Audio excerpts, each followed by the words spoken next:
ओम श्री गुरुवे नमः। चैतन्यं शाश्वतं शान्तं व्योमातीतं निरञ्जनं नादबिन्दुकलातीतं तस्मै श्री गुरुवे नमः।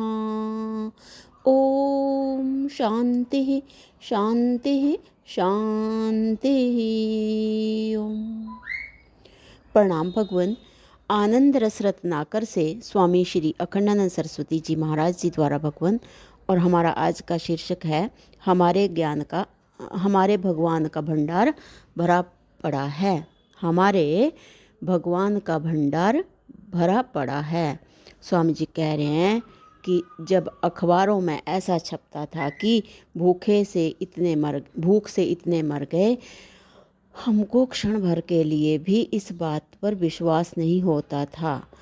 हम सोचते थे कि भगवान के राज्य में भगवान ने जिन प्राणियों को बनाया है वे क्या कभी भूखे मर सकते हैं? वे आलसी होंगे, ऐसा हम सोचते थे। भक्त जहाँ जहाँ जाता है वहाँ वहाँ देखता है कि हमारे भगवान का भंडार भरा पड़ा है। एक बार मैं घर से निकला, 5 आना पैसा था अपनी जेब में, निकल गया तो रात को जाकर जिनके यहाँ सोया वे परिचित थे और समझो कि हम उस समय 18 वर्ष के हो गए होंगे। तब तक उनके साथ कभी 1 पैसे का भी लेन देन का संबंध हो सो बात नहीं। सवेरे उठकर जाने लगे तो लाकर 20 रुपये हमको दिए। मैंने पूछा क्यों, क्या बात है? बोले भगवान ने हमको आज ऐसी प्रेरणा की है कि हम आपको 20 रुपये दें। उनको मालूम नहीं था कि हम कहाँ जा रहे हैं। वहाँ से हम आसनसोल गए। वहाँ एक ने हमको 58 रुपये दिया। फिर जगन्नाथपुरी चले गए। तो जहाँ जहाँ जाते हैं ईश्वर का आश्रय लेकर वह व्यवस्था कर देता है। यह डरना नहीं कि रोटी खाने को कैसे मिलेगी, यह आत्मा की दुर्बलता है। एक दिन की बात है, उसी समय की सुदर्शन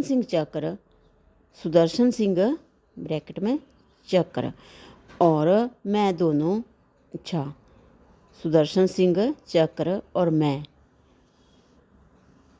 दोनों साथ साथ थे।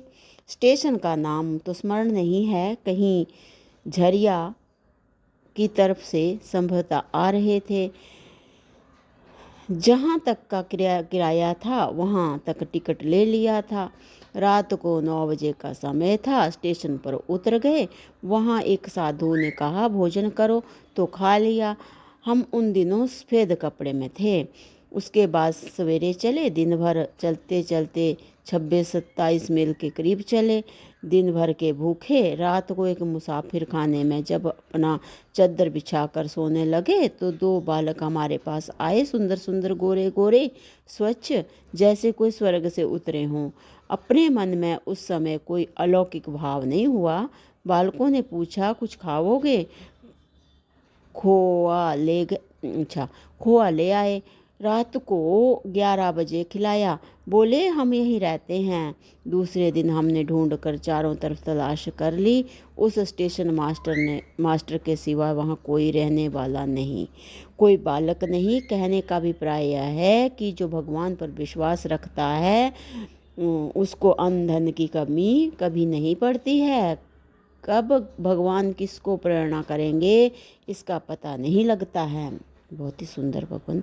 तो ये हमारा माधुर्य कादम्बिनी जो पृष्ठ 7-8 से लिया गया प्रसंग है भगवान, बहुत ही सुंदर प्रसंग है। और अगला हमारा जो शीर्षक है उसका वो भी माधुर्य कादम्बिनी से ही लिया हुआ है और इसका नाम है भगवान की इतने दयालु प्रभु। तो इसको भगवान हम अगले सत्संग से कंटिन्यू करते हैं। प्रणाम भगवान। ओम शांति ही शांति ही शांति ही। ओम।